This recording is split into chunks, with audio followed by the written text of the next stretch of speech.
It's the early 1960s, and the food served at American dinner tables is generally bland and repetitive. It was meat, potatoes, and vegetables. Americans weren't generally very adventurous with their cooking. It was a lot of casserole, a lot of meatloaf, a lot of Jell-O molds. They'd make a fancy-sounding dish like chicken a la king, but it's really just chicken casserole. Although families did eat canned and boxed pasta, like Chef Boyardee or Kraft macaroni and cheese, adults generally didn't serve these for dinner. Italian food itself was a novelty. There were Italian restaurants, but they were mostly in major population centers like New York City, where there are a lot of Italian immigrants. Most Americans weren't comfortable trying to make Italian food at home. But a new type of Italian cuisine is about to come from the most unlikely of places. A century-old American company known for its line of condensed soups, Campbell's. Campbell's was founded in 1869 by a fruit merchant named Joseph Campbell and an icebox manufacturer named Abraham Anderson. By 1963, the Campbell's Soup Company is run by a board of directors and has become a $600 million corporation. They were known for Campbell's soups and for their acquisitions. So we're talking about Swanson TV dinners, juices, and other products. None of Campbell's products have anything to do with Italian food. But an ambitious young manager is about to blaze a new path. Donald Gerke first joined the Campbell Soup Company in 1955 as an analyst and worked his way up from marketing analyst to marketing manager. So Donald Gerke arrives at Campbell's, an international company, great reputation, but he's coming with really high goals. He wants to get promoted. He wants to prove himself. Don, I've spoken to the team, and we think you're ready to run your own division. Thank you. I'd be honored. From now on, you'll be overseeing the Franco-American line. Franco-American? It's not exactly the promotion he's been dreaming of. Franco-American is a small division under the Campbell's umbrella, and it's struggling. Franco-American was a brand of canned spaghetti, a red sauce. Franco-American had sort of become like the ugly step-sibling of Campbell's because the spaghetti wasn't selling. And nobody's expecting any miracles, but keep your head down and who knows? Maybe in a few years, we'll bring you back under the Campbell's brand. Congratulations. Thanks.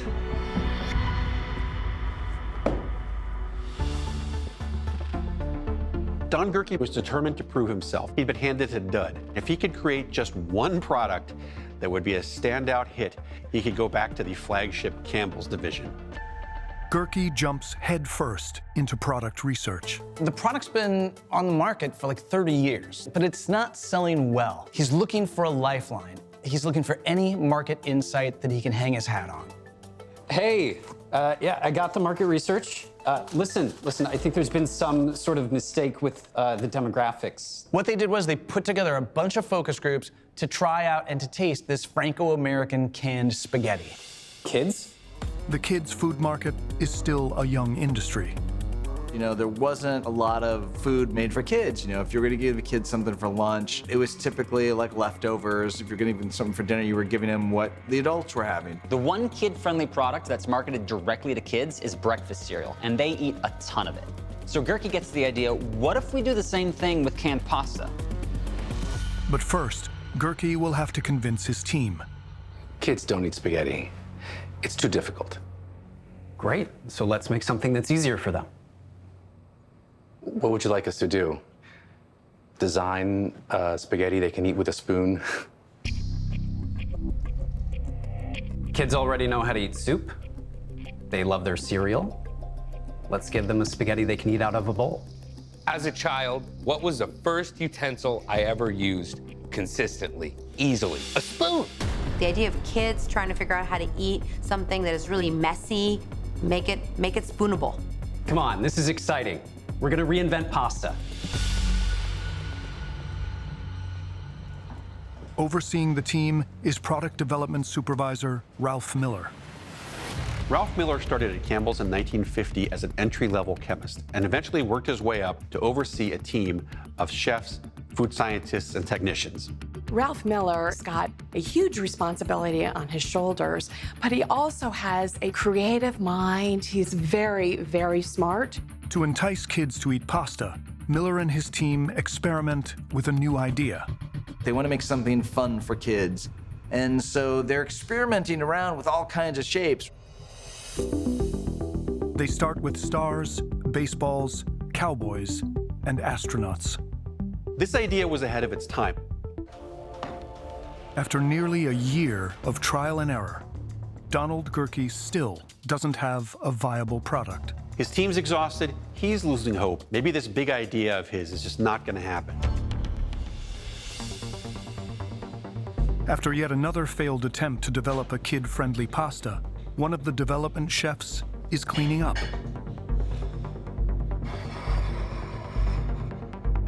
Kurt Erbeling was doing dishes and he saw a strand of spaghetti curled around into a ring shape.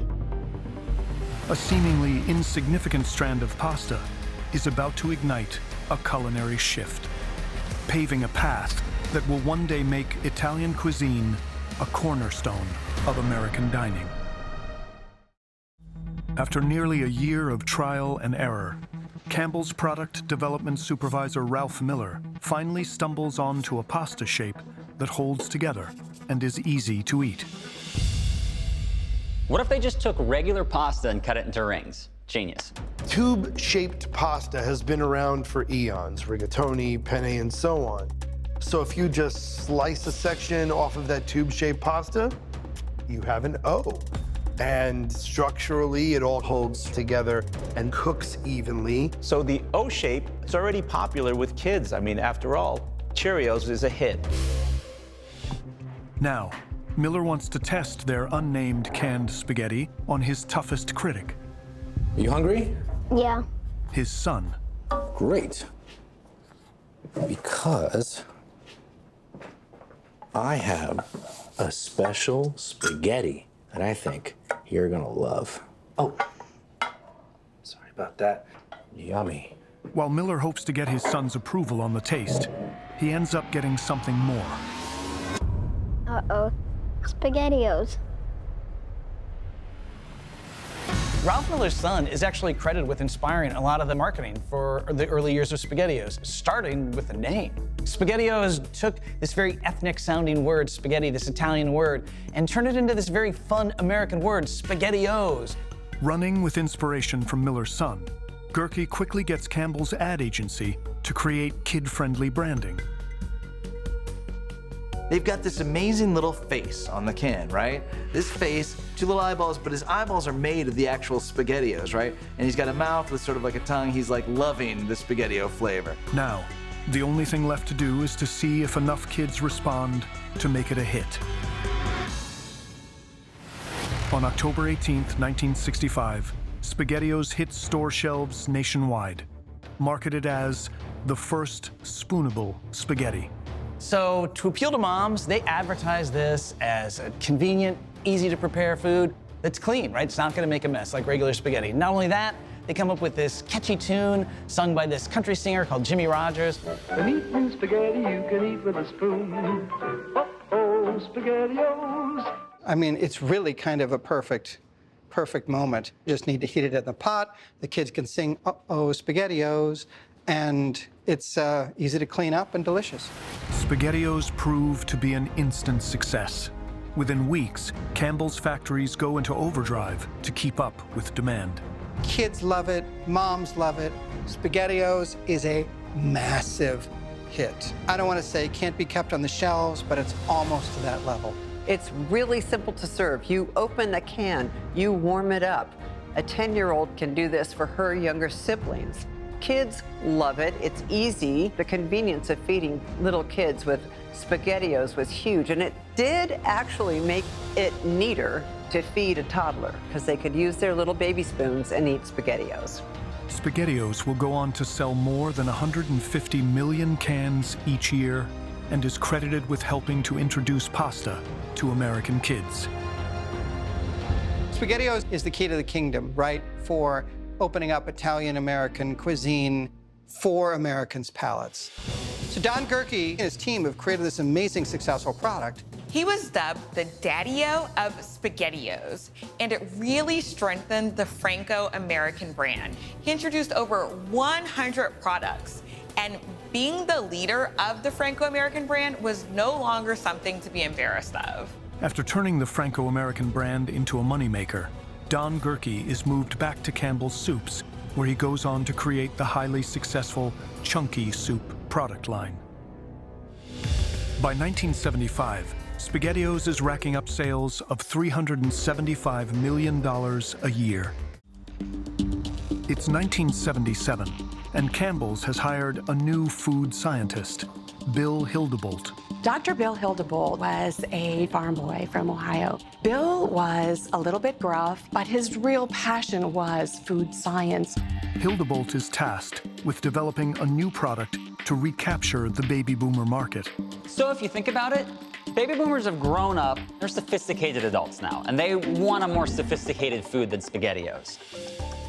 One night, Bill's wife had made a spaghetti dinner for them, but when Bill looked at the dish, he noticed that there was a line of liquid around the heap of pasta, and that really bothered him. And he said, I'm going to make a thicker, more luxurious tomato sauce. Most Americans were not making their own tomato sauce. It was still somewhat foreign and exotic to them. They would eat canned sauces from Hunt's and Ragu, which was starting to grow its national audience. So this is a big swing for Campbell's. There are already 2 heavy-hitter tomato sauces on the market. Hildebolt begins by examining market leaders Hunt's and Ragu.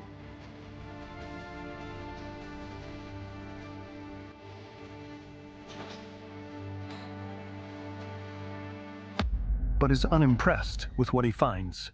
They're very thin, there are no real herbs, it's just sort of tomatoes and sugar, a little bit of salt, not really these robust tomato sauce flavors that we think of today. Ragu and Hunt's both use cornstarch to thicken their sauces. That impacted the flavor in a negative way. They also used extracts of spices rather than whole spices, which led to a metallic flavor in the sauce. I can tell you, as a kid who did not grow up in an Italian-American household, I remember Ragu. I will tell you straight up, God's honest, that sauce was too thin. It was really, really thin. Hildebolt believes Ragu and Hunt's are popular simply because they're the only options on the market, and that Campbell's can offer something better. At that point, Americans didn't have much experience into what an authentic tomato sauce tastes like. Americans are looking for convenience in their tomato sauce. They're not going to make it from scratch the way Italian families are going to do. Hildebolt decides to pursue a little first-hand market research. How about Italian for lunch?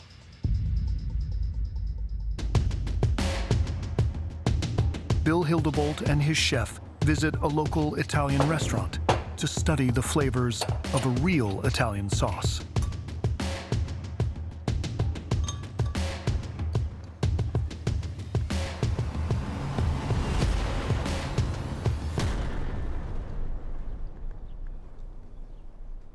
Wow. It's robust, it is rich, it's not overly sweet, it's thick, it's almost part of the meal itself rather than just a condiment. It really pops with a flavor of fresh, fragrant herbs, garlic.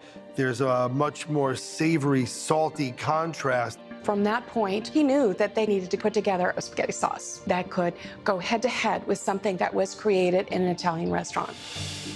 Unlike the leading tomato sauce brands, Campbell's is attempting to concoct a recipe that can be mass-produced using only fresh, whole ingredients. One of the sources of pride in Campbell's Soup Company was the promise to the consumers that there would never be artificial flavors or thickeners in the products. They saw that there was an opportunity specifically in spaghetti sauce because the competitors did not have that policy. You would think that if you put delicious stuff in, delicious stuff comes out, but actually it's really, really difficult not to use additives and additional ingredients. But when the sauce is tested with focus groups, Hildebolt and his team get unexpected feedback that forces a change. Can we go even sweeter? What they're finding in testing is that American palates like things a little sweeter. They might have actually grown up on SpaghettiOs, which had a slightly higher in sugar content tomato sauce. So in a weird way, they could be dealing with palates shaped by SpaghettiOs themselves. The chef said, this is sounding like a dessert sauce, but you reluctantly added sugar to it, and it had struck the balance between making it a little bit sweeter, but not making it too sweet. You can have the best culinary mind in the world. You can know what will taste better, but it's hard to tell the American public that they should be wanting something else when they're used to something different. What they learned from testing was that the American consumer was not ready for an authentically Italian sauce. But before they have a chance to make adjustments to their recipe, Hildebolt gets devastating news from Ralph Miller. I'm sorry, but it's not coming from me. The board flat out tells them to stop the project. If people only knew what good tomato sauce tastes like, they don't even know what they're missing. Do you believe in it? I do. Then take it underground. Develop it on your own, in secret. I'll throw some resources your way. But keep it quiet. Both of them